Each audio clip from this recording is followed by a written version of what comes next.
So my name is Major John Johnson. I came from, basically I started off in the reserves, at which point I was able to apply and get into dental school. Once I had my application and I was accepted, at that point I was able to apply for the HPSP, the Health Professions Scholarship Program. Once I was accepted and granted that scholarship, started my doctoral education. Once I did that, they were paying for school. I was getting a monthly stipend, and during that time I also went to officer basic course.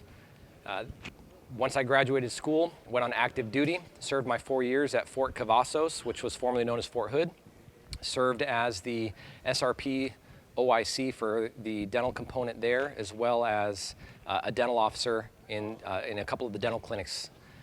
Once my time in active duty was up, I decided I wanted to stay in the military. Went ahead and joined the Texas National Guard.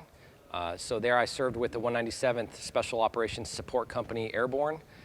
That was probably one of the highlights of my military career. I was able to do all sorts of fun military schoolings, whether it was air assault, expert field medic badge, and of course probably the funnest course of all was airborne school. Once that was completed, I served 8 years in that unit, helping support special operations. Then my time with the Guard came to an end, and I decided I wanted a new challenge and decided to go ahead and join the reserves. So my current job in the reserves is to serve as the Effects and Enablers OIC for Operation Global Medic, which is a pretty all-inclusive operation or exercise that helps train military field hospital medical units. And so our job here is to push out combat wounded individuals to these field hospitals, to stress them, to test them, and to give them opportunities to train, both from a logistics standpoint, from a medical standpoint, and everything in between.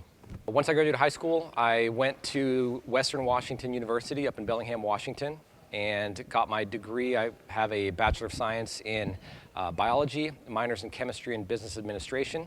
From that point, I applied to and was accepted into the University of Washington School of Dentistry, go Dogs, and did my DDS degree there, and that's what ultimately took me to Fort Hood.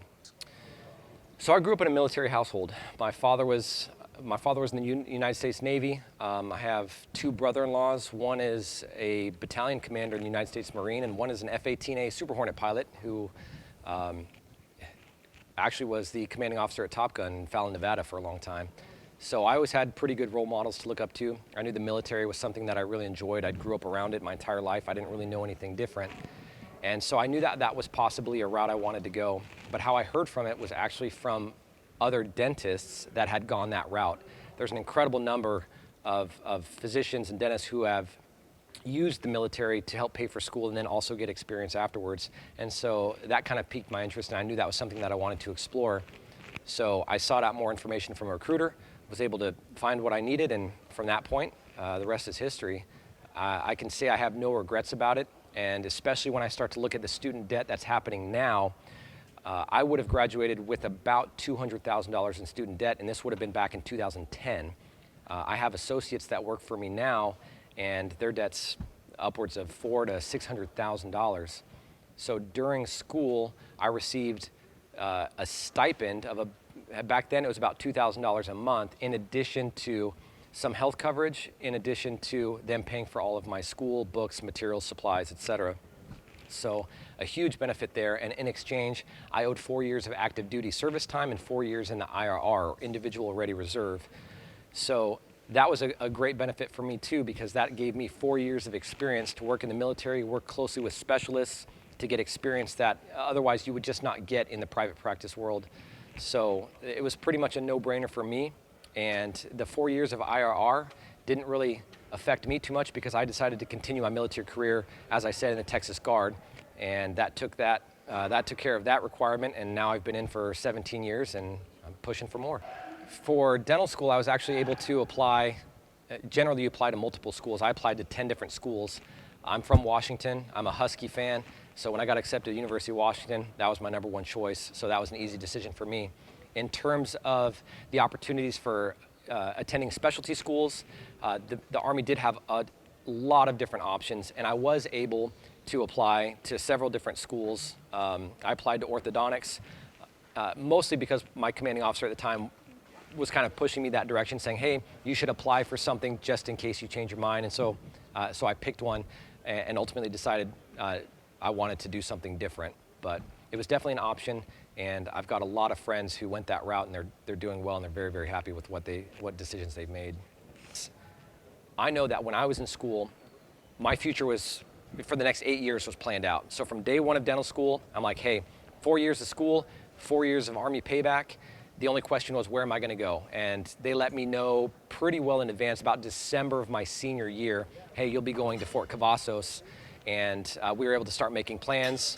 My wife was able to move down earlier and secure a job, secure housing, and all that kind of stuff. So that was a very, very big stress relief for me, where during school I could focus on being a student and I didn't have to focus about the other things. When I see it now on the other side, now I employ a couple different associates, and they start interviewing in December, and they're worried about all these different things, whether it's pay and how they're going to live and move when they're graduating with all this debt and make the payment back. I had none of those concerns, and so that is a very real, tangible benefit to doing the HPSP program. Probably the biggest reason why I'm still here is because of the other opportunities that you mentioned. And I'm not talking about specifically opportunities in dentistry to grow, which there are plenty of. I'm talking about opportunities to do things I never thought I'd be able to do otherwise. Again, airborne school is a big one. You want to talk about jumping out of planes, jumping out of helicopters. It's just an incredible experience. Working with special operations guys, just doing training, helping teach some of the deltas, which are the special operations medics, how to do dental injections and things like that, take care of soldiers in the field. The opportunity to work directly with other soldiers, flying around in Black Hawk helicopters, doing fast ropes, things that people look at me and say, I thought you were a dentist. And nothing gives me more pride than telling them I'm a dentist as I'm about to jump out of an airplane or do some sort of Black Hawk maneuver or something like that. It's something, again, I never thought I'd be doing, but here I am and I love it, and that's really what keeps me coming back. And in the role now, I'm serving as the OIC for the Effects and Enablers, which is, again, another role that traditionally you wouldn't expect to find a dentist in, but here I am. We're having a great time, learning a lot, helping out soldiers, and getting a lot of good training done, and it's something I really, really, really enjoy. So as with anything, there's always good and bad. With the Army, there's far more good than bad, otherwise I still wouldn't be here. So some of probably the funnest things are, again, opportunities, right? The ability to do something you would otherwise not get a chance to do. Some of that also falls into categories of the unknown. You never know what assignment might be coming up that you might get plucked for or be able to volunteer for. And so that's a lot of fun as well. Never mind being able to work with soldiers. That's probably one of the things that I found is more enjoyable than I originally thought. But to be able to mentor them, guide them, help point them in a direction to further their career, their lives, their education is something that, as a healthcare provider, as somebody who's been in college and dental school, I feel like I've got a lot of knowledge to be able to pass on to them. In terms of the not so good things, there's not that many. Probably the biggest thing in the U.S. Army is there's some red tape that you got to get through. There's a lot of paperwork and there's a lot of briefings. Once you start to realize that those are all in place for a reason, generally it's a safety issue, it becomes more palatable. It's still not fun, but it's not bad enough to warn me away. One of the most memorable moments was deploying. So I deployed in 2012 with the 502nd Dental Company Air Support, part of 1st Med Brigade, and I deployed to a small Marine outpost in Helmand Province called Camp Dwyer. And at that point, I was able to make some really good friends. The support that the Army has for deploying soldiers, for soldiers in garrison, it's pretty impressive. They've really thought out a lot, and the resources are there for any aspect of life, whether it's professional military development, whether it's civilian education, whether it's healthcare coverage, whether it's aspects of personal life, mental or behavioral health. Those avenues for help really, really come down from the top. And so I feel like the Army does a pretty good job of providing that for soldiers. I think there's a big misconception about being in the reserves or the Texas Guard, or the Guard, I was in the Texas Guard, that it really controls your life. And it really doesn't unless you let it. I found that my weekend battle assemblies, or drills as they're called in the Guard, the 1 weekend a month, 2 weeks a year, it really is just that. So I find that it's more enjoyable for me. It's a time to kind of get away and do something I really enjoy. But when I'm home, I've got plenty of hobbies. I love working on old cars. I'm a novice mechanic, and I really enjoy that. And then, of course, hanging out with my family. I've got 2 little kids, and I just adore them, so being able to hang out with them all the time is fantastic. And when I go away for the weekend, I just tell my daughter, my son, hey, Daddy's going away for Army work, and they just love to FaceTime me and help keep me company.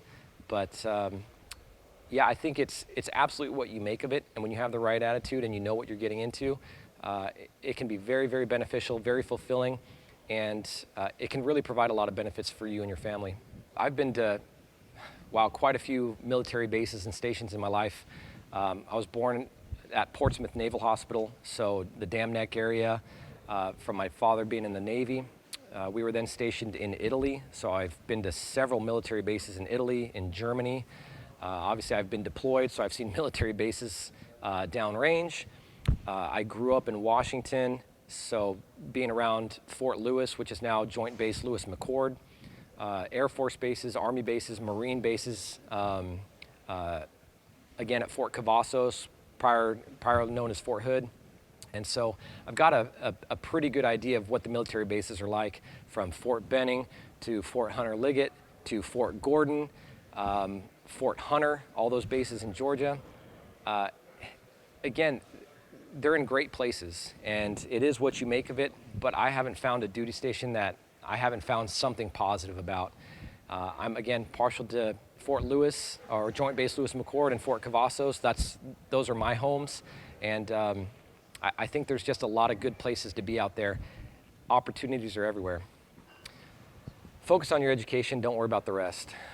Don't let money guide your path. It is important when you graduate with $500,000 in student loans, when you want to buy a practice that costs $1 million, when you want to buy a house and start providing for your family. Focus on becoming a good clinician first. Focus on becoming a good person first. The rest will take care of itself. And the military and the HPSP program really, really helps to take care of a lot of those issues. This is Major John Johnson, and this is my Army story.